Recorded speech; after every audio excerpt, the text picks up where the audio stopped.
పుల్లల bearing వేయడానికి ఒక మనిషి వేయటం ఎలాగో మీకు ఇప్పుడు వివరంగా చెప్తాను.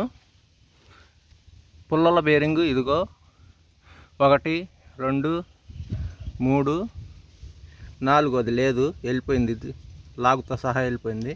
ఆల్రెడీ దీనికి ఒక లాగు లేదు, బేరింగే ఫ్రీగా ఉంది. కటర్ బారు మొత్తం కిందకి దింపకుండా మిషన్కే ఉంచి one side only deep plate side మాత్రమే ఓడదీయటం చెప్తాను. ముందుగా ఇలాగ డోర్ లాక్ చేసుకోవాలి. ఇలాగ డోర్ లాక్ చేసుకోవాలి.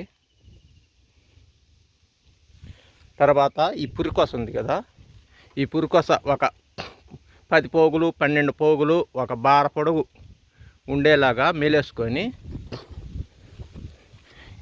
ఇదిగో పురికొస. ఇది కటర్ బార్కి లో అంచు మొదటి రేగు దగ్గర నుంచి కింద నుంచి ఈ కింద నుంచి తేలిగ్గానే కట్టొచ్చు, దూర్చడమే. ఈ వెనక నుంచి లోపల 4 సాఫ్ట్లకి కలిసి ఇదిగో పైన డమ్మీ రోలర్ దగ్గర ముడేసుకోవాలి. డమ్మీ రోలర్ దగ్గర అలాగ ముడేసుకుంటే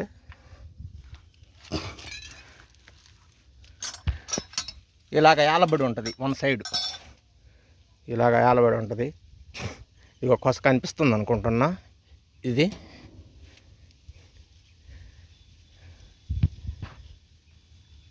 అయితే ఈ యాక్సిల్ బేరింగ్ అనేటువంటిది ఫ్రీగా ఉన్న వాళ్ళకు ఉపయోగం. ఈ ఫ్రీగా ఉండాలి రావడానికి. అయితే దీనికి రావాలంటే ఇంజిన్ ఆయిల్ ప్రోడక్ట్ కలిగినటువంటి మంచి క్వాలిటీ స్ప్రే బాటిల్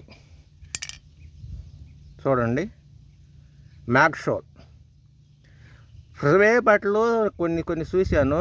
అది ఏదో స్ప్రే చేస్తాయి కానీ ఇలాగా ఇంజిన్ ఆయిల్ తత్వం, జిగురు తత్వం అనేది రాదు వాటికి. ఎప్పటిదప్పుడు ఆవిరైపోద్ది. ఇదిగో జిగురు ఇలాగా ఉన్నది. ఇలాంటి కంపెనీలు మంచి కంపెనీలు.